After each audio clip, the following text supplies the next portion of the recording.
Hi friends, ಎಲ್ರಿಗೂ ನಮಸ್ಕಾರ. Welcome to V studio. Bigg Boss ಮನೆಯಲ್ಲಿ ಇವಾಗ ಫ್ಯಾಮಿಲಿ ರೌಂಡ್ ನಡೀತಿದೆ ಅನ್ನೋದು ಎಲ್ರಿಗೂ ಸಹ ಗೊತ್ತಿದೆ.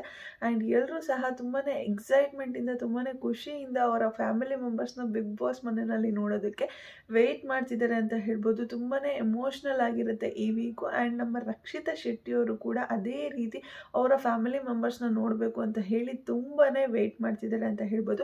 ಆ್ಯಂಡ್ ಇನ್ನು ರಕ್ಷಿತಾ ಶೆಟ್ಟಿ ಅವರ ಫ್ಯಾಮಿಲಿ ಮೆಂಬರ್ಸ್ಗೋಸ್ಕರ ಮಾತ್ರ ವೆಯ್ಟ್ ಮಾಡ್ತಿಲ್ಲ, ಬೇರೆಯವರ ಫ್ಯಾಮಿಲಿ ಮೆಂಬರ್ಸ್ನೂ ಕೂಡ ಮಿಸ್ ಮಾಡ್ಕೊಳ್ಳೋದಕ್ಕೆ ಅವಳಿಗೆ ಇಷ್ಟ ಆಗ್ತಿಲ್ಲ. ಯಾಕೆ ಅಂದರೆ ನೆನ್ನೆ ಒಂದು ಇನ್ಸಿಡೆಂಟ್ ನಡೆಯುತ್ತೆ.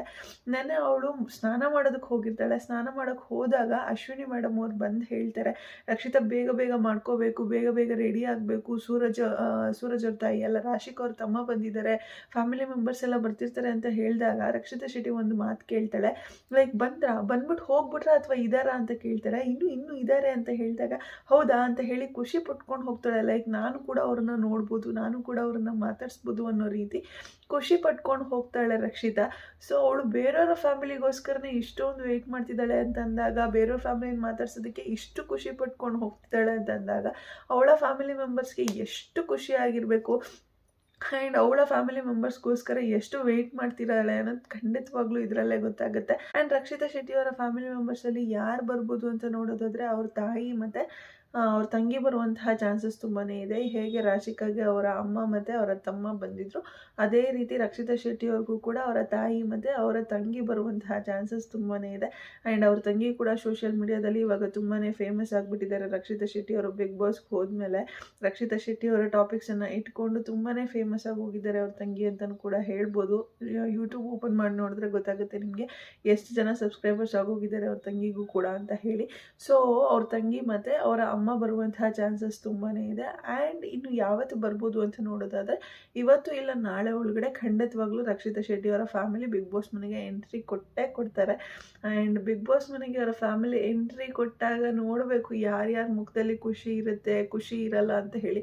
ಯಾಕಂದರೆ ರಕ್ಷಿತಾನೇ ಅಕ್ಸೆಪ್ಟ್ ಮಾಡ್ಕೊಳ್ಳೋದಕ್ಕೆ ರೆಡಿ ಇಲ್ಲ ಎಷ್ಟೊಂದು ಜನ ಬಿಗ್ ಬಾಸ್ ಮನೆಯಲ್ಲಿ. ಇನ್ನು ಅವ್ರ ತಾಯಿನ ಹೇಗೆ ಟ್ರೀಟ್ ಮಾಡ್ತಾರೆ, ಅವ್ರ ತಂಗಿನ ಹೇಗೆ ಟ್ರೀಟ್ ಮಾಡ್ತಾರೆ ಅಂತ ನೋಡಬೇಕು. ಆ್ಯಂಡ್ ಇನ್ನು ಅವರುಗಳು ಬೇರೆ ಕಂಟೆಸ್ಟೆಂಟ್ನ ಯಾವ ರೀತಿ ನೋಡ್ತಾರೆ, ಲೈಕ್ ರಕ್ಷಿತಾ ಶೆಟ್ಟಿ ಅವ್ರ ತಾಯಿ ಆಗಿರ್ಬೋದು, ತಂಗಿ ಆಗಿರ್ಬೋದು, ಬೇರೆ ಕಂಟೆಸ್ಟೆಂಟ್ನ ಯಾವ ರೀತಿ ನೋಡ್ತಾರೆ. ಯಾಕೆ ಅಂತಂದರೆ ಧ್ರುವಂತವರು ಎಷ್ಟು ಟಾರ್ಗೆಟ್ ಮಾಡಿ ಆಡಿದ್ರು ರಕ್ಷಿತಾ ಶೆಟ್ಟಿನ ಅನ್ನೋದನ್ನು ನೋಡಿರ್ತಾರೆ. ಅಶ್ವಿನಿ ಗೌಡ ಅವರಿಂದ ಎಷ್ಟು ಟಾರ್ಚರ್ ಅನುಭವಿಸಿದ್ರು ಅನ್ನೋದನ್ನು ಸಹ ನೋಡಿರ್ತಾರೆ. ಆ್ಯಂಡ್ ಕಾವ್ಯ ಆಗಿರ್ಬೋದು, ಸ್ಪಂದನ ಅವರಾಗಿರ್ಬೋದು, ಡೈರೆಕ್ಟಾಗಿ ರಕ್ಷಿತಾ ಶೆಟ್ಟಿನ ಟಾರ್ಗೆಟ್ ಮಾಡ್ತಿರೋದನ್ನು ಸಹ ಅವ್ರು ನೋಡಿರ್ತಾರೆ. ಸೊ ಇದೆಲ್ಲ ನೋಡ್ಕೊಂಡು ಬಂದಾಗ ನನ್ನ ಮಗಳಿಗೆ ಬಿಗ್ ಬಾಸ್ ಮನೆಯಲ್ಲಿ ಯಾರೋ ಒಬ್ಬರು ಕಷ್ಟ ಕೊಡ್ತಿದ್ದಾರೆ ಅಂತಂದಾಗ ಲೈಕ್ ಅವ್ರ ಫೇಸನ್ನು ನೋಡಿದಾಗ ಅವ್ರಿಗೆ ಹೇಗೆ ರಿಯಾಕ್ಟ್ ಮಾಡ್ತಾರೆ ಅನ್ನೋದನ್ನು ನಾವು ನೋಡೋದಕ್ಕೆ ವೆಯ್ಟ್ ಮಾಡ್ತಾ ಇದ್ದೀರಿ ಅಂತ ಹೇಳ್ಬೋದು. ಯಾಕೆಂದರೆ ಲಾಸ್ಟ್ ಸೀಸನಲ್ಲಿ ನಮ್ಮ ಗೌತಮಿ ಅವ್ರನ್ನ ಮಂಜು ಜೊತೆ ನೋಡೋದಕ್ಕೆ ಅವರ ಫ್ಯಾಮಿಲಿ ಮೆಂಬರ್ಸ್ಗೆ ಇಷ್ಟ ಆಗಿರಲಿಲ್ಲ. ಸೊ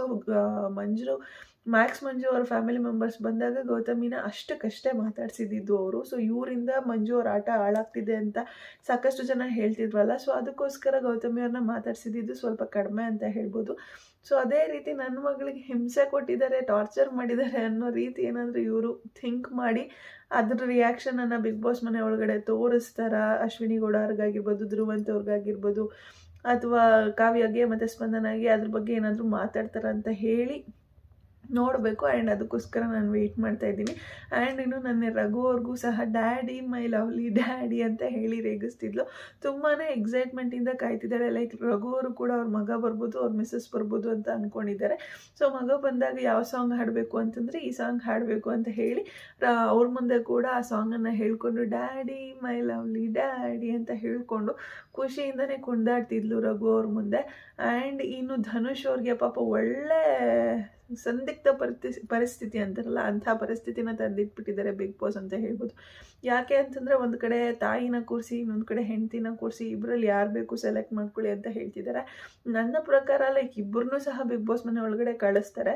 ಬಟ್ ಯಾರನ್ನು ಸೆಲೆಕ್ಟ್ ಮಾಡ್ತಾರೆ ನೋಡೋಣ ಅನ್ನೋ ರೀತಿ, ಲೈಕ್ ಅವ್ರು ಬೇಕಾ ಇವ್ರು ಬೇಕಾ ಅಂತ ಸುಮ್ಮನೆ ಒಂದು ಟ್ವಿಸ್ಟ್ ಇರಲಿ, ಸುಮ್ಮನೆ ನೋಡೋದಕ್ಕೆ ಸ್ವಲ್ಪ ಇಂಟ್ರೆಸ್ಟಿಂಗ್ ಆಗಿರಲಿ ಅಂತ ಹೇಳಿ ಈ ರೀತಿ ಮಾಡ್ತಿದ್ದಾರೆ ಅಂತ ಅನ್ನಿಸ್ತಿದೆ. ಬಟ್ ಈ ರೀತಿ ಮಾಡೋದು ಖಂಡಿತವಾಗ್ಲೂ ನಿಜವಾಗ್ಲೂ ತಪ್ಪಾಗುತ್ತೆ. ಒಂಥರ ಪರ್ಸ್ನಲಾಗಿ ಅಟ್ಯಾಕ್ ಮಾಡ್ದಂಗೆ ಆಗುತ್ತೆ ಇದು. ಲೈಕ್ ತಾಯಿ ಬೇಕು ಅಂತಂದರೆ ಹೆಂಡತಿ ಖಂಡಿತವಾಗ್ಲೂ ಕೋಪ ಬಂದೇ ಬರುತ್ತೆ. ಹೆಂಡತಿ ಬೇಕು ಅಂತಂದಾಗ ತಾಯಿ ಖಂಡಿತವಾಗ್ಲೂ ಬೇಜಾರು ಅನ್ನೋದು ಹಾಗೆ ಆಗುತ್ತೆ. ತಾಯಿ ಕೋಪ ಮಾಡ್ಕೊಳೋದಿಲ್ಲ, ಬಟ್ ಬೇಜಾರು ಅನ್ನೋದು ಹಾಗೆ ಆಗುತ್ತೆ ಅವ್ರಿಗೂ. ಆ್ಯಂಡ್ ನಂಗೆ ಅನ್ಸೋ ಪ್ರಕಾರ ಆಲ್ಮೋಸ್ಟ್ 80 to 90% ಹುಡುಗರು ತಾಯಿನ ಸೆಲೆಕ್ಟ್ ಮಾಡ್ತಾರೆ ಅಂತ ಅನಿಸುತ್ತೆ. ಆ್ಯಂಡ್ ತಾಯಿನ ಸೆಲೆಕ್ಟ್ ಮಾಡಿದಾಗ ಅಟ್ಲೀಸ್ಟ್ ಬೇಜಾರಾಗಿಲ್ಲ, ಕೋಪ ಬಂದಿಲ್ಲ ಅಂತಂದ್ರೂ ಹೆಂಡತಿಗೆ ಕೇಳಾದರೂ ಕೇಳ್ತಾಳೆ, ಲೈಕ್ ನಿಂಗೆ ನಾನು ಬೇಕು ಅಂತ ಅನಿಸಿಲ್ವಾ ಅಂತ ಹೇಳಿ ಅಂತ ಕೇಳ್ತಾರೆ ಅಲ್ವಾ. ಸೊ ಇಂಥ ಪರಿಸ್ಥಿತಿನ ಧನುಷ್ ಅವ್ರಿಗೆ ಕೊಡಬಾರ್ದಾಗಿತ್ತು ಬಿಗ್ ಬಾಸ್ ಅವರು. ಪಾಪ ಕಣ್ಣೀರು ಹಾಕ್ಕೊಳ್ತಿರ್ತಾರೆ, ಲೈಕ್ ಇಬ್ಬರು ಬೇಕು ಅನ್ನೋ ರೀತಿ ಕಣ್ಣೀರು ಹಾಕ್ಕೊಳ್ತಿರ್ತಾರೆ ಧನುಷ್ ಅವರು. ಸೊ ಈ ರೀತಿ ಮಾಡಬಾರ್ದಾಗಿತ್ತು ಅವ್ರ ವಿಚಾರದಲ್ಲಿ. ಬಟ್ ಫೈನಲ್ ಆಗಿ ಇಬ್ಬರನ್ನೂ ಕಳಿಸ್ತಾರೆ. ಲಾಸ್ಟ್ ಸೀಸನಲ್ಲಿ ನಾವು ತ್ರಿವಿಕ್ರಮ್ನವ್ರನ್ನ ನೋಡಿದಾಗ ತ್ರಿವಿಕ್ರಮ್ ಅವ್ರಿಗೆ ಒಂದು ಪಜಲ್ ಟಾಸ್ಕನ್ನು ಕೊಟ್ಟಿರ್ತಾರೆ. ಲೈಕ್ ನೀವು ಪಜಲ್ ಕಂಪ್ಲೀಟ್ ಮಾಡಿದ್ರೆ ನಿಮ್ಮ ತಾಯಿ ಎಂಟ್ರಿ ಆಗೋದು, ಇಲ್ಲಾಂದರೆ ಕನ್ಸೆಷನ್ ರೂಮಿಂದ ಹಾಗೆ ಹೊರಟೋಗ್ತಾರೆ ಅಂತ ಹೇಳಿ ಒಂದು ಪಜಲ್ ಟಾಸ್ಕನ್ನು ಕೊಟ್ಟಿರ್ತಾರೆ. ಅವ್ರ ಪಜಲ್ ಟಾಸ್ಕ್ನ ಮಾಡೋದಿಲ್ಲ, ಪಾಪ ಬಂದು ಹತ್ಕೊಳ್ತಾರೆ. ಲೈಕ್ ನಂಗೆ ಕೈ ಕಾಲೇ ಆಡಲಿಲ್ಲ ಅಮ್ಮ ಅಂತ ಬಂದಾಗ, ನಂಗೆ ಕೈ ಕಾಲೇ ಆಡಲಿಲ್ಲ, ಮೈಂಡು ಸಹ ಓಡಲಿಲ್ಲ, ನಂಗೆ ಮಾಡೋಕ್ಕಾಗಿಲ್ಲ ಅಂತ ಹೇಳಿ ತ್ರಿವಿಕ್ರಮ್ ಅವರೇ ಹೇಳ್ತಾರೆ. ಬಟ್ ಆದರೂ ಕೂಡ ತ್ರಿವಿಕ್ರಮ್ ಅವರ ತಾಯಿ ಫೈನಲಾಗಿ ಎಂಟ್ರಿ ಕೊಡ್ತಾರೆ. ಸೊ ಅದೇ ರೀತಿ ಧನುಷ್ ಅವರ ತಾಯಿ ಕೂಡ ಎಂಟ್ರಿ ಕೊಡ್ತಾರೆ, ಹಾಗೆ ಹೆಂಡ್ತಿನೂ ಕೂಡ ಬಂದೇ ಬರ್ತಾರೆ. ಯಾಕಂದರೆ ಮದುವೆ ಆಗಿನೂ ಒಂದು ವರ್ಷ ಆಗಿದೆ ಏನೋ ಅಷ್ಟೇ. ಸೊ ತುಂಬಾ ಮಿಸ್ ಮಾಡ್ಕೊಡ್ತಿರ್ತಾರೆ ಅವರ ಹೆಂಡ್ತಿನೂ. ಲವ್ ಮ್ಯಾರೇಜ್ ಬೇರೆ ಅಂತ ಹೇಳ್ತಾರೆ, ಅತ್ತೆ ಮಗಳು ಅಂತಲೂ ಕೂಡ ಹೇಳ್ತಾರೆ. ಸೊ ಮಿಸ್ ಮಾಡ್ಕೊತಿರ್ತಾರೆ. ಅದಕ್ಕೋಸ್ಕರ ಇಬ್ಬರಿಗೂ ಕೂಡ ಎಂಟ್ರಿ ಇದ್ದೇ ಇರುತ್ತೆ. ಬಟ್ ಏನೋ ಒಂದು ಸ್ವಲ್ಪ ಆಟಾಡ್ಸೋಣ ಅಂತ ಹೇಳಿ ಹಂಗೆ ಆಟಾಡಿಸ್ತಿರ್ತಾರೆ ಅಷ್ಟೇ. ಫಾರ್ ಎಕ್ಸಾಂಪಲ್ ಇವಾಗ ನಿನ್ನೆ ಸೂರಜ್ಗೂ ಸಹ ಲೈಕ್ ನಿಮ್ಮ ಅಮ್ಮಂಗೆ ಏನೇನು ಬೇಕೋ ಎಲ್ಲ ಮಾಡಿಕೊಡಿ ಅಂತ ಹೇಳಿ ಒಂದು ಲೆಟರ್ ಕೊಟ್ಟಿದ್ರು. ಸೊ ಊಟ ಕೊಡೋಕ್ಕೆ ಹೋದಾಗ ಸೂರಜ್ ಅವ್ರಿಗೆ ಅವ್ರ ತಾಯಿ ಎಂಟ್ರಿ ಕೊಡ್ತಾರೆ. ಲೈಕ್ ಸೂರಜ್ ಅವರು ಅಷ್ಟೇ, ಲೈಕ್ ಫ್ಯಾಮಿಲಿ ಮೆಂಬರ್ಸ್ ಬರ್ತಿದ್ದಾರೆ ಅಂತಂದಾಗ ಕೈ ಕಾಲೇ ಆಡಲ್ಲ. ಇಂಥ ಟಾಸ್ಕ್ ಎಲ್ಲ ಕೊಡಬೇಡಿ ಬಿಗ್ ಬಾಸ್ ಪ್ಲೀಸ್ ಅಂತ ಹೇಳ್ತಿರ್ತಾರೆ. ಲೈಕ್ ಅವ್ನಿಗೆ ಏನು ಮಾಡಬೇಕು ಏನು ಮಾಡ್ತಿದ್ದೀನಿ ಅನ್ನೋದೇ ಗೊತ್ತಾಗ್ತಿರ್ಲಿಲ್ಲ. ಡಿಶ್ ಪ್ರಿಪೇರ್ ಮಾಡಬೇಕಾದ್ರೆ ಅಶ್ವಿನಿ ಮೇಡಮ್ ಅವರು ತುಂಬ ಕಾಮ್ ಡೌನ್ ಮಾಡೋಕ್ಕೆ ಟ್ರೈ ಮಾಡ್ತಿದ್ರು. ಲೈಕ್ ಕಾಮ್ ಡೌನ್ ಸೂರಜ್, ಆರಾಮಾಗಿ ಮಾಡು ಅಂತ ಹೇಳಿ ಆರಾಮಾಗಿ ಮಾಡಿಸೋದಕ್ಕೆ ಟ್ರೈ ಮಾಡ್ತಿದ್ರು. Finally egg rice and some sweet ಮಾಡಿದರು. ಗೋಧಿ ಹಿಟ್ಟಲ್ಲಿ ಸ್ವೀಟ್ ಪ್ಯಾನ್ ಕೇಕ್ ಥರ ಏನೋ ಮಾಡಿರ್ಬೋದು ಅನ್ಕೋತೀನಿ. ಗೋಧಿ ಹಿಟ್ಟಲ್ಲಿ ಸ್ವೀಟ್ ಮಾಡಿದ್ದೀನಿ ಅಂತ ಹೇಳ್ತಿದ್ರು. ಸೊ ಈ ಥರ ಡಿಶಸ್ನ ಪ್ರಿಪೇರ್ ಮಾಡಿ ಕೊಡೋಕ್ಕೆ ಹೋದಾಗ ಸೂರಜ್ ಅವರೇ ಕೊಟ್ಟು ಕರ್ಕೊಂಡು ಬಂದರು ಅಂತ ಹೇಳ್ಬೋದು. ಸೊ ಈ ರೀತಿ ಫ್ಯಾಮಿಲಿ ಮೆಂಬರ್ಸ್ಗೋಸ್ಕರ ಎಲ್ಲರೂ ಸಹ ವೆಯ್ಟ್ ಮಾಡ್ತಿದ್ದಾರೆ. ಆ್ಯಂಡ್ ನಾನಂತೂ ರಕ್ಷಿತಾ ಶೆಟ್ಟಿಯವರ ಫ್ಯಾಮಿಲಿ ಮೆಂಬರ್ಸ್ ಹೇಗೆ ರಿಯಾಕ್ಟ್ ಮಾಡ್ತಾರೆ ಅಂತ ನೋಡೋದಕ್ಕೆ ವೆಯ್ಟ್ ಮಾಡ್ತಾಯಿದ್ದೀನಿ. ಆ್ಯಂಡ್ ಗಿಲ್ಲಿಯವರ ಫ್ಯಾಮಿಲಿಗೋಸ್ಕರನೂ ನಾನು ವೆಯ್ಟ್ ಮಾಡ್ತಾಯಿದ್ದೀನಿ. ನಾನು ಜಾಸ್ತಿ ವೆಯ್ಟ್ ಮಾಡ್ತಿರೋದು ಇವ್ರ ಫ್ಯಾಮಿಲಿಗೆ. ಆ್ಯಂಡ್ ನೆಕ್ಸ್ಟ್ ಕಾವ್ಯ ಅವರ ಫ್ಯಾಮಿಲಿ. ಯಾಕಂದರೆ ಕಾವ್ಯ ತುಂಬಾ ಹೇಳ್ಕೊತಿದ್ದಾಳೆ, ಲೈಕ್ ಗಿಲ್ಲಿನ ಯಾವ ರೀತಿ ಟ್ರೀಟ್ ಮಾಡ್ತಾರೆ, ಬೈತಾರೋ ಅಥವಾ ಗಿಲ್ಲಿ ಜೊತೆ ಸೇರಿಕೊಂಡೆ ನನ್ನನ್ನು ರೇಗಿಸ್ತಾರೋ ಏನೋ ಗೊತ್ತಿಲ್ಲ. ಲೈಕ್ ನಮ್ಮ ಮಾವಂದರು ಎಲ್ಲ ಬಂದರು ಅಂತಂದರೆ ಅವ್ರು ಮೊದಲಿಂದನೂ ನನ್ನನ್ನು ರೇಗಿಸ್ಕೊಂಡೇ ಇರೋದು. ಸೊ ನೀನು ಅದೇ ಕೆಲಸ ಮಾಡ್ತಿದ್ಯಾ ಅಂತ ಹೇಳಿ ಅವ್ನಿಗೆ ಅಪ್ರಿಸಿಯೇಷನ್ ಕೊಟ್ಬಿಡ್ತಾರೆ. ಲೈಕ್ ಚೆನ್ನಾಗಿ ಆಡ್ತಿದ್ಯಾ, ಚೆನ್ನಾಗಿ ರೇಗಿಸ್ತಿದ್ಯಾ, ಹಿಂಗೆ ಆಡ್ಕೊಂಡಿರು, ಹಿಂಗೆ ರೇಗಿಸ್ಕೊಂಡಿರು ಅಂತ ಹೇಳ್ಬಿಡ್ತಾರೆ ಅಂತ ಹೇಳಿ ಕಾವ್ಯ ಅವರು ಹೇಳ್ತಿದ್ರು. ಬಟ್ ಅವ್ರ ಅಪ್ಪ ಅಮ್ಮ ಅಂತ ಬಂದಾಗ ಲೈಕ್ ಸ್ವಲ್ಪ ನನ್ನ ಮಗಳಿಗೆ ಏನೋ ಒಂದು ಕಡೆ ಹಿಂಸೆ ಆಗ್ತಿದೆ ಅಂತಂದಾಗ ಅವ್ರಿಗೂ ಸಹ ಹರ್ಟ್ ಆಗಿರುತ್ತೆ ಅಲ್ವಾ. ಲೈಕ್ ಗಿಲ್ಲಿಗೆ ಎಷ್ಟೋ ಸತಿ ಹೇಳಿದಾಳೆ ಕಾವ್ಯ, ಬೇಡ ಬೇಡ ಬೇಡ ಈ ಕಾಮಿಡಿ ಮಾಡಬೇಡ, ಈ ರೀತಿ ಕಾಮಿಡಿ ಮಾಡಬೇಡ ಅಂತ ತುಂಬ ಸತಿ ಹೇಳಿದ್ದಾಳೆ. ಆದರೂ ಕೂಡ ಗಿಲ್ಲಿ ಅದನ್ನೇ ರಿಪೀಟ್ ಮಾಡ್ತಾನೆ ಇರ್ತಾನಲ್ವ. ಸೊ ರಿಪೀಟ್ ಮಾಡ್ತಾನೆ ಇದ್ದಾನೆ ಅಂತಂದಾಗ ಅಪ್ಪ ಅಮ್ಮ ಅಂತಂದವ್ರಿಗೆ ಇವನಿಗೇನು ಬುದ್ಧಿ ಇಲ್ವಾ ಅಂತ ಅನ್ಸೋದಾಗಿರ್ಬೋದು, ಏನಕ್ಕೆ ಇಷ್ಟು ಟಾರ್ಚರ್ ಕೊಡ್ತಿದ್ದಾನೆ ಅಂತ ಅನ್ಸೋದಾಗಿರ್ಬೋದು, ಇದೆಲ್ಲವೂ ಸಹ ಆಗಿರುತ್ತೆ. ಸೊ ಗಿಲ್ಲಿಗೆ ಏನಾದರೂ ಬೈತಾರ ಅಥವಾ ಬುದ್ಧಿ ಮಾತು ಹೇಳ್ತಾರ ಅಂತ ಹೇಳಿ ನೋಡಬೇಕು. ಆ್ಯಂಡ್ ಜಾಸ್ತಿ ಟ್ರಿಗರ್ ಆಗೋ ರೀತಿ, ಬೇರೆ ಕಂಟೆಸ್ಟೆಂಟ್ಗಳಿಗೆ ಕೋಪ ಬರೋ ರೀತಿ ಯಾರು ಕೂಡ ನಡ್ಕೊಳೋದಿಲ್ಲ ಅಂತ ಅನ್ಕೋತೀನಿ. ಒಂದು ಬಿಗ್ ಪ್ಲ್ಯಾಟ್ಫಾರ್ಮ್ ಆಗಿರೋದ್ರಿಂದ ಯಾರು ಕೂಡ ತುಂಬ ರ್ಯಾಶಾಗಿ ನಡ್ಕೊಳ್ಳೋದಿಲ್ಲ. ಲೈಕ್ ಆಟ ಅಂತ ಬಂದಾಗ ಅರ್ಥ ಮಾಡ್ಕೊಂಡು ಹೋಗ್ತಾರೆ ಪೇರೆಂಟ್ಸ್ಗಳು ಎಲ್ರಿಗೂ ಸಹ. ಲೈಕ್ ಹೊರಗಡೆ ಇವ್ರನ್ನ ಯಾವ ರೀತಿ ನೋಡಿರ್ತಾರೋ ಗೊತ್ತಿಲ್ಲ, ಹೊರಗಡೆ ಬಿಗ್ ಬಾಸ್ ಮನೆ ಒಳಗಡೆ ಹೋದ್ಮೇಲೆ ಅವ್ರಿಗೊಂದಷ್ಟು ಪಾಯಿಂಟ್ಸ್ಗಳನ್ನು ಹೇಳ್ಬಿಟ್ಟು ಬರ್ತಾರೆ. ಲೈಕ್ ನೀವು ಅವ್ರ ಜೊತೆನೇ ಇದ್ದೀರಾ, ಇವ್ರ ಜೊತೆನೇ ಇದ್ದೀರಾ. ಫಾರ್ ಎಕ್ಸಾಂಪಲ್ ಇವಾಗ ನೆನ್ನೆ ರಾಶಿಕ್ ಅವ್ರಿಗೆ ಹೇಳಿದ್ರು, ಜಸ್ಟ್ ಒಬ್ಬರ ಜೊತೆನೇ ಜಾಸ್ತಿ ಮಿಂಗಲ್ ಆಗ್ತಿದ್ಯಾ ಅಂತ ಹೇಳಿ, ಒಬ್ಬರ ಜೊತೆನೇ ಕೂತ್ಕೊಂಡಿರಬೇಡ, ಹೋಗು ಎಲ್ಲರ ಜೊತೆನೂ ಮಾತಾಡು ಅಂತೆಲ್ಲ ಹೇಳ್ತಿದ್ರು. ಬಟ್ ಸ್ಟಾರ್ಟಿಂಗಲ್ಲಿ ರಾಶಿಕ್ ಅದನ್ನು ತೊಗೊಳೋದಕ್ಕೆ ರೆಡಿ ಇರಲಿಲ್ಲ. ನನ್ನ ಕೈಯಲ್ಲಿ ಅದು ಆಗ್ತಿಲ್ಲ, ನಂಗೆ ಆಗೋದಿಲ್ಲ ಅದು ಅಂತ ಹೇಳ್ತಿದ್ಲು. ನೀನು ಆಗ್ತಿಲ್ಲ ಆಗೋದಿಲ್ಲ ಅಂತೆಲ್ಲ ಹೇಳ್ಕೊಡ್ದು, ಹಿಂಗೆ ಹೇಳಂಗಿದ್ರೆ ನಾನು ಮಾತಾಡಲ್ಲ ಅಂತ ಹೇಳಿ ಅವರಮ್ಮ ಹೇಳಿದ್ರು. ಆ್ಯಂಡ್ ಅದಾದಮೇಲೆ ರಾಶಿಕಾ ಸರಿ ಕೇಳ್ತೀನಿ ಅಂತಂದಾಗ ಎಲ್ಲ ಪಾಯಿಂಟ್ಸನ್ನು ಸಹ ಹೇಳ್ಕೊಂಡು ಹೋದರು. ಲೈಕ್ ಒಬ್ಬರ ಜೊತೆ ಸ್ಟಿಕ್ ಆನ್ ಹಾಕ್ಬಿಡ, ಹೋಗು ಎಲ್ಲರ ಜೊತೆನೂ ಮಿಂಗಲ್ ಆಗು, ಆಟ ಚೆನ್ನಾಗಿ ಆಡ್ತಿದ್ಯಾ ನೀನು, ಇಷ್ಟು ಗೇಮ್ಸಲ್ಲೆಲ್ಲ ಇಷ್ಟು ಚೆನ್ನಾಗಿ ಆಟ ಆಡ್ತೀಯಾ, ಟಾಸ್ಕೆಲ್ಲ ಇಷ್ಟು ಚೆನ್ನಾಗಿ ಪರ್ಫಾರ್ಮ್ ಮಾಡ್ತೀಯ ಅಂತ ನಾನಂತೂ ಅಂದ್ಕೊಂಡಿರಲಿಲ್ಲ. ನನಗೂ ಕೂಡ ಖುಷಿ ಆಗ್ತಿದೆ, ನಿಮ್ಮ ಅಪ್ಪನಿಗೂ ಕೂಡ ತುಂಬಾ ಖುಷಿ ಆಗ್ತಿದೆ. ಸೊ ಟಾಸ್ಕಲ್ಲಿ ತುಂಬ ಚೆನ್ನಾಗಿ ಪರ್ಫಾರ್ಮ್ ಮಾಡ್ತಿದ್ಯಾ.